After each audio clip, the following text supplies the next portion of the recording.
Welcome to 10-Minute Record Reviews, episode 239. And this time I'm going to talk about Peter Tosh's album from 1977, which came out on CBS Records' Equal Rights.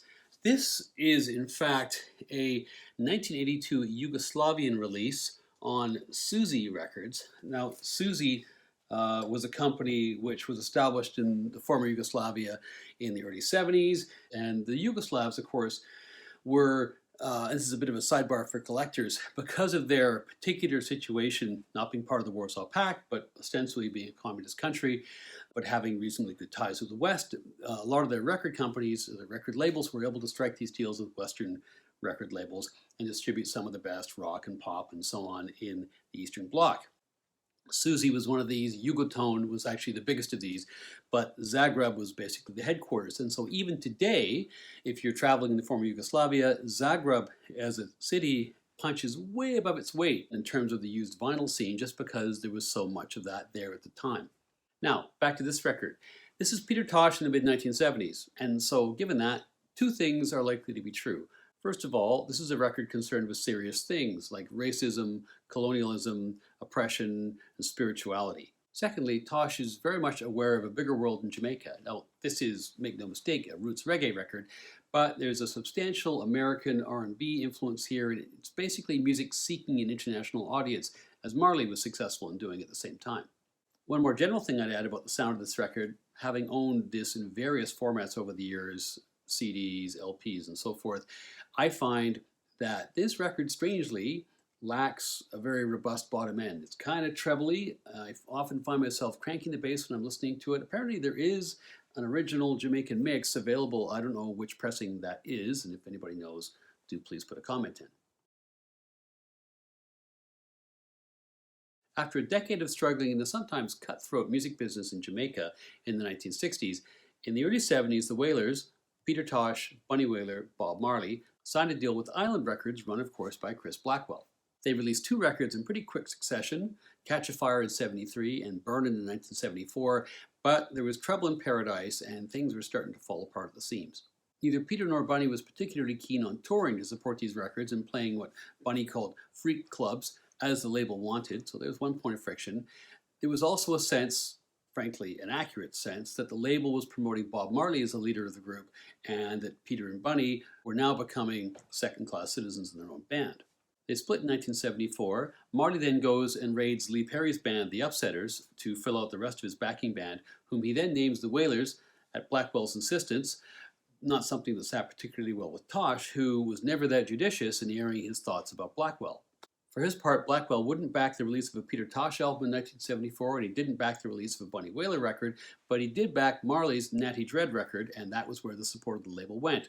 And in a huff, Tosh then leaves Island Records. Now, you don't have to read too much about Peter Tosh before you learn that a lot of people felt that he was a difficult person to work with, ornery even. Although, gotta say, this is commonly the view expressed by fairly well-established white people in the music industry, people like Chris Blackwell, Mick Jagger, Keith Richards, and others, who frankly tired of working with him and just felt he was a difficult person. Was he a difficult guy? Yeah, but maybe he also had a point in that he was tired of dealing with the shit sandwiches that the music industry kept dealing him, and these guys were the face of it.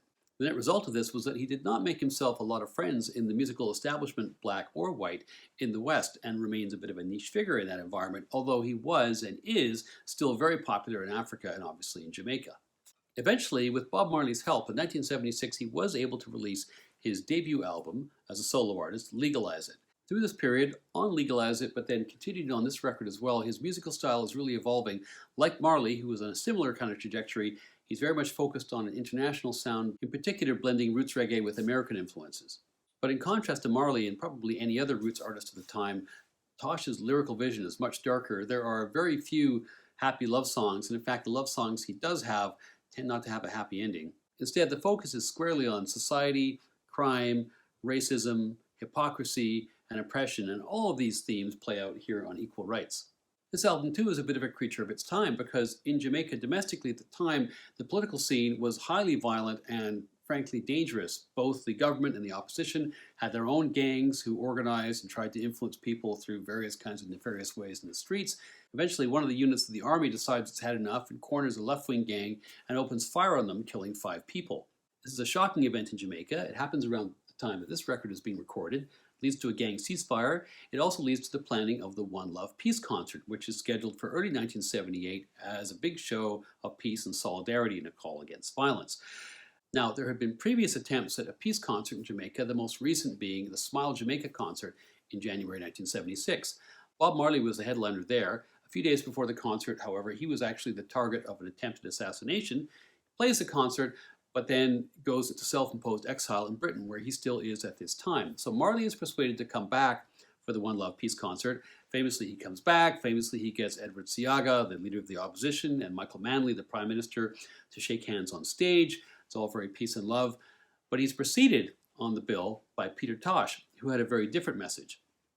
Tosh wanted to tell it like it was. He had a set of about an hour. He spent more than half of it haranguing the politicians seated there right in front of him, not just on their own hypocrisy and on various aspects of Jamaican policy and legislation, but also on the very idea of peace itself and its value in a time of injustice. As his song says, I don't want no peace, I want equal rights and justice.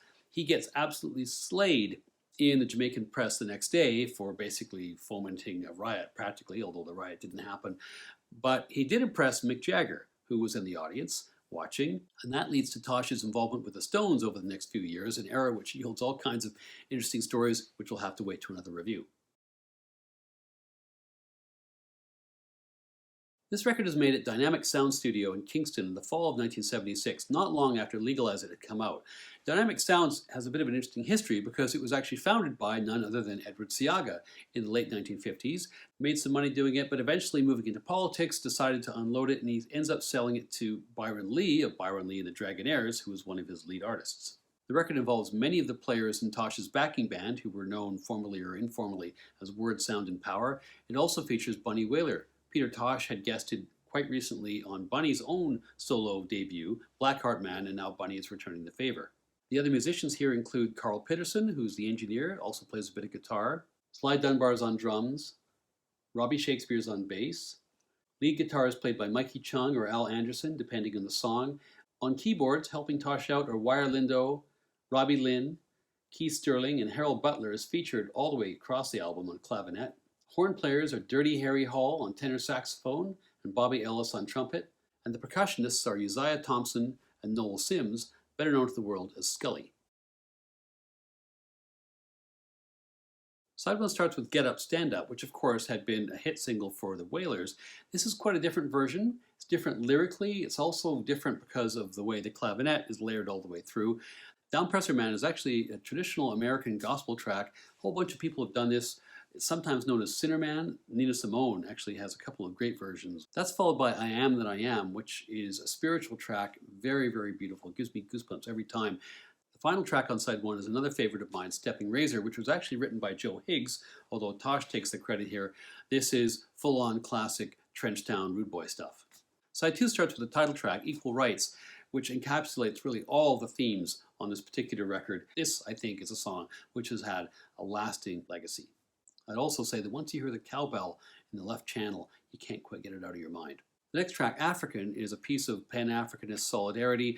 It's also kind of the Route 66 or Dancing in the Streets of Pan-Africanist solidarity because of all the different places it name checks. The second last track on the record, Jah Guide, is also the second spiritual song on the record.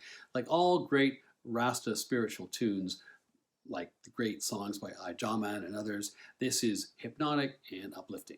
The record then closes with the song Apartheid, which is basically what it says on the tin. This is a contender for the best political reggae record which was ever released. It's full of truly great and memorable songs delivered with remarkable passion. There are some things on here that are very Peter Tosh. His singing, obviously, always more functional than it is that of a virtuoso. The clavinet, too, would probably have been dialed back had he had somebody in the producer's chair other than himself. There's always that risk with self-produced records, the failure to edit. You can also quibble about the production, as I have. But at the end of the day, this is a roots reggae classic. It's a tremendous record full of tremendous songs, delivered with passion. The impact is a lasting one. He would rarely make music this good again, and for me, it's 4.5 out of 5 stars.